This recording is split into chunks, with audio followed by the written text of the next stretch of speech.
Welcome back, my friends. So this will be another episode of, me pursuing my holistic journey.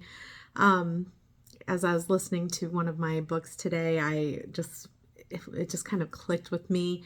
They mentioned like most of us live on autopilot. We're living out a cause and effect life, and it kind of resonated with me today because a lot of us do. Things happen to us and we're like, all these negative things are happening all the time. And, poor me, I have bad luck. If something bad's going to happen to me, if something bad's going to happen, it's going to happen to me. I hear that from patients. I hear that from family members. I see that on my Facebook friends' profile pages. They're not happy, or bad things are happening and they're just blaming it on poor luck. But I think that what some of us don't realize is that we are actually living the life that we are creating. And some may argue, like, why would I create a life where bad things are happening, or, there's disease, there's cancer, people are dying, I'm in car accidents, I don't have the financial means to make ends meet, my health is failing, I'm overweight. And the reality is we are doing it through something called the law of attraction, which is something I did my master's degree study on under the metaphysical science pathway. So there's a few books you can get into this with. And it isn't simply think positive things are going to happen. There's a lot more to it. But that is kind of the basics. If you continually are thinking negatively, like, I'm having a bad day, the world's going to shit, politics are bad, or, anything, just, I hate my job, I hate this, I hate that, then you are attracting that type of life. You are going to, if you're thinking like, I'm broke, you're going to live broke. I was born into a broke family. You're going to be that way. If you want to change, you've got to make the changes, and it's hard because of something called neuroplasticity. So that's a little bit more scientific, but our brain makes pathways, and these pathways become habits. It's our cycle of thinking, and it's so easy to get into a negative cycle. It is. I can find something negative every day, but the same goes the opposite. If I spend time looking for something positive, then I can find it. I can find it in the most negative situations, because it exists. It's everywhere. Losing my dog was hard. It was awful. It was terrible. But, in doing so, we spend more time with our other dog. We look back on the memories that she brought us, these amazing times of laughter, and and just finding the positive in even the worst situations can truly change our lives around, because then it brings back the good things. And this sounds woo-woo, I know, for some people, and it was, but the reality is that's what's happening. The most successful people think positive, and they go above the negative circumstances. They don't let life happen to them. They create life. I was actually talking about this very concept with one of my really dear friends from childhood, Brittany. It used to be Bennett. It's Reeves now. But and we tied it in with religion and everything and how it all comes together. But and just closed-mindedness. I think a lot of us we're trained through the school systems, through the government, through everything to be in line. We are trained to think, feel, and act a certain kind of way. So that takes away all the free thinking and all the ability to really be our best selves, our authentic selves, the people we're meant to be. So we talked about it. The books that she read, and I actually read it for my master's degree too, for my paper, is Wayne Dyer's Law of Attraction. But I also am now reading this book, Excuse Me, Your Life is Waiting, The Astonishing Power of Feelings by Lynn Grabhorn.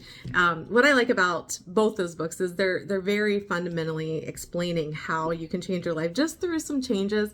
She kind of goes into a more relatable way of saying things. She uses the same type of language I probably use, get your shit together type of thing. But it's just, the feeling. It's not just positive affirmations, which are not bad. Don't get me wrong. Thinking positive for your goals is a good thing, but it's also, thinking of yourself in that position and feeling the feelings, smelling the smells. How are you right now? How do you feel? I want this new car. How does that car smell? How does that car feel? How does it drive? How's it sound? Those types of things. So you've got to kind of embody your whole self into that. And that, these are materialistic types of goals, but, even with dreams and aspirations. One of mine is owning a beach house on the oceanfront beach house, and I always tell my husband it's blue. There's this wraparound porch. There's a pool. I can see a swing. I can smell the ocean breeze. I can feel the sand between my toes, and that type of visualization to pursue my goals, and dreams. Same going for any businesses or things like that. So these are just small examples of just the law of attraction. And I'm not going to go into this whole spiel about that, but just the way to start with this is just truly find the silver lining. The first thing you should do every morning is be grateful. Find the gratitude. You woke up this morning, you're breathing, you're standing, or you're able to move. You can think for yourself. You're not stuck in your body, in a coma or something. Finding the positive and not thinking about what you don't want, because if you think about what you don't want, that's what you're focusing on and that's what you're bringing. So you can't say, well, I don't want to be poor. Well, you're thinking about it. So I want to be wealthy. I want to be independently wealthy so I can help people. I want to pursue a career that makes me feel good about myself and help people. I want to do something that makes me feel like me. I'm wearing this I Love Hot Dads. I love to live life, basically goofing off, being funny, to me anyway. And, laughter is such a good medicine too. I don't need to be in front of you guys pretending to, wear a suit or wear something super awesome. I'm sure you're going to see my house is a mess. This is what my refrigerator looks like. Magnets everywhere. But we need to be authentically ourselves and pursue those things. And I'm not perfect. I mean, there's days I'll call it backsliding. That's a church term. I fall back and I go back into my habits because that's what our brain does. We have to constantly move in the direction that we want to of our goals. We have to continue to pursue our goals and pursue it in a positive way and not let doubters, naysayers get in our way. As you're pursuing this holistic life, whether it be from a nutritional standpoint, it really should be from all standpoints. Holistic is whole body. So we're talking mind, body, spirit, just connecting all of them together because they are so interconnected to create the healthy person we are. We can't do it with one. I can't just go out and exercise and eat healthy, but not take care of myself mentally, what's going on in my head. If there's some family issues going on that are contributing to my stress and my well-being, I'm not going to get better no matter how healthy I eat. And same with not eating healthy and just doing the mental stuff or just doing the spiritual stuff and praying. That stuff's important. Don't get me wrong. It's extremely important, but you have to connect all of it to be healthy. Every single bit of it. And we'll kind of break that down as time goes. If anybody knows me, I read 80 million books at the same time. I can go through hundreds of books in a year, and I love to read. I'm weird. But I'm reading this one right now, Dr. Sebi's Herbal Bible. It's four books in one. And this is something I'm not really good at. I know more about medicine. I know more about the law of attraction because I studied it for 2 years. But this guy's super interesting, and he does do it from a holistic standpoint. He was a guy that faced a lot of controversy and, back in when he did this, and so much so that he was actually sued. I don't know if it was by the U.S. government or U.S. FDA. I'm not sure, but I have to read it again. But I do know that he believes that you can truly heal cancer, everything else with, holistic medicine, and specifically his type of diet. It actually says here, he was in a legal battle in New York, sued for practicing medicine without a license, but he won the case because 77 patients came to court as evidence of his method's effectiveness. So 77 people came forward that he healed them of their ailments. And that's, to me, that just kind of blew my mind. That's amazing.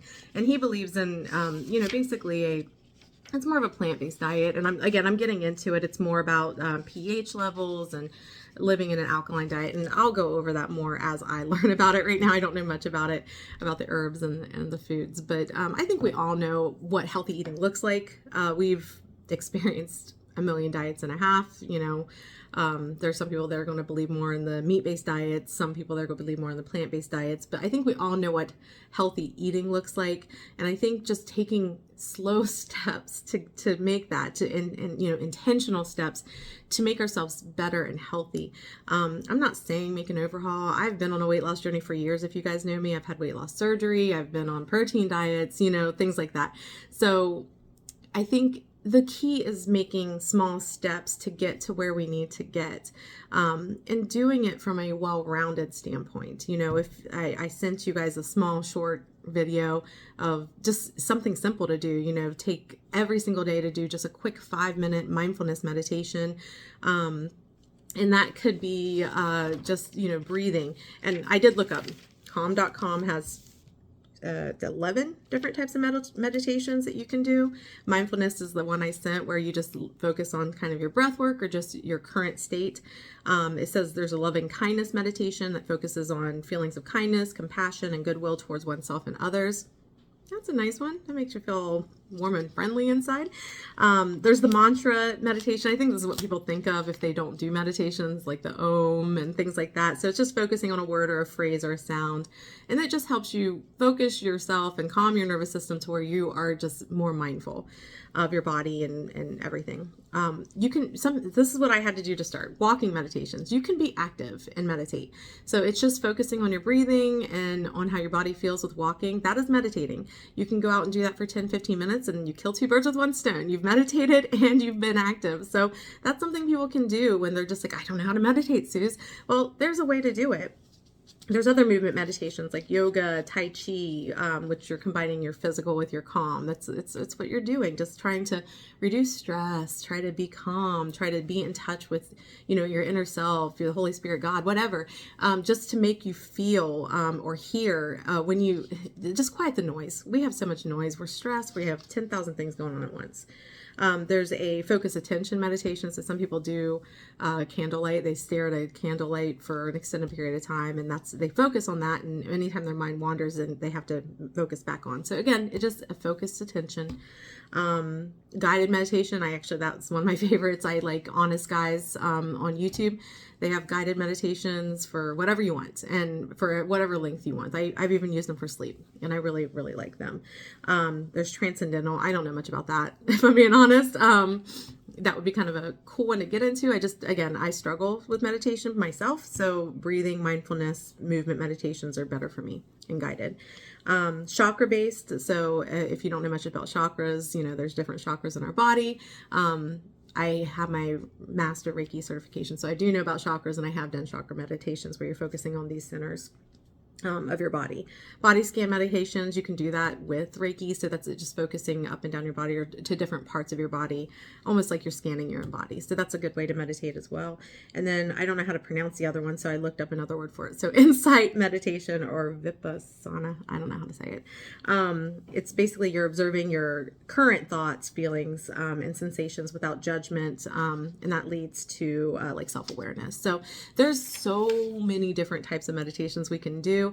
You don't have to do the typical like camera Om or the, just sitting and breathing if that's not your thing. If you need to walk or move or do it. Do what resonates with you, because I can tell you to do something and it's not going to work if you don't feel it, if it's not something you could do. But I think we can all take a walk in nature and just focus on the sights, sounds, smells, breathing, the way our body feels. All of us can do that. We can do that and just focus on that and, turn off your music and just listen to nature. I suppose you could do music and just focus on that music, but I think that to really turn off your mind, you need the quiet. We all need our quiet. And that's kind of the foundation of most holistic things, is to really get in touch with ourselves. And that's, again, more from a mind and spiritual well-being. But I think that is a foundational thing, in addition to pursuing types of foods that are better. I do know there are foods that some people will claim will rid your body of cancer and disease and things like that, because disease, Dr. Sebi believes it's at a cellular level, and I have to agree with them. It's, we're out of balance. We're putting things in our body from the environment, from the foods we eat, definitely, that just are not nurturing our bodies in the way we need. And the way our body responds to that at a cellular level is it puts it out of whack. Also understanding that everything is energetic. I know that sounds woo-woo, but electrons are in our atoms or cells and things like that. So that's electrically charged. Neuroplasticity talks about our neurons. That's electricity charged. So understanding that there are things beyond what we can see, electrical. There's energy fields around us that we control with our negativity. And just one last thing, just I'm not here to preach at you, but I think this time we need to focus on, the law of attraction. It's a positivity. So, in my studies, I was doing something in one of the classes I took on spirituality. It was talking about how negative thoughts, just our thoughts, our words, can impact our bodies, so again, from a holistic standpoint. So it had us take cooked rice and put into a mason jar. And I had Scarlett do this with me. And we do one mason jar that it was the negative mason jar. You say negative things to, you think negative things, you say bad things to it, and we put it in one room. And then we had another mason jar filled with rice that we say all positive things to, all nice things, and you only have nice positive thoughts around that one. I will tell you, that was kind of mind-blowing to me to see a physical representation of what negative words and actions and thoughts can do to rice, which is, 90% water, which our bodies are such a huge percentage of water. I don't know exactly, but a lot, like 80-90% water themselves. The rice that we talked negative to, me and my daughter, it turned moldy within days. The other one did not turn moldy for weeks. So it just goes to show that our negative words actually affect us physically. That's why we're getting disease, and that's why our minds are bogged in it. We're having these negative depression and things like that, but our bodies truly are being affected in a very negative way. Whereas positive thinking, guys, we control this so much with just what we do and think and say, can truly change your life. So I guess what I'm trying to say is, just this week, as I'm continually gathering information on this holistic journey, I wish for you to just stop being negative. Stop that negative cycle. If you find yourself focusing on the news, on something negative or some nasty gossip, stop and just say, okay, I'm grateful for my friendships. I'm grateful for the love I have. I'm grateful that I'm able to walk. I'm grateful that, whatever you're grateful for, gosh, there is something, trust me, there's something out there that you need to be grateful for. Find it. And hold on to that every single day. And every time your mind goes to a negative thought cycle, stop it. Just be mindful of that. And then maybe just take some time and sit down and think about things you're grateful for, or take a walk, or do something positive for yourself this week, whether it's meditating, walking, maybe both. Just writing down things you're grateful for, or, whatever. Just take a positive step in this holistic journey with me this week. And remember that by doing this constantly, you're going to bring about positive changes in your life through just the law of attraction alone. So you're doing a positive thing by thinking positively. So let's start with that this week, friends. I'm grateful to you for following. Just live well, love well, and be you on purpose. Be authentically you. Okay. Thank you guys. We love you. And until next time, I'll probably do another short in between weeks and then do another talk as I learn. Thanks for your patience. Love you.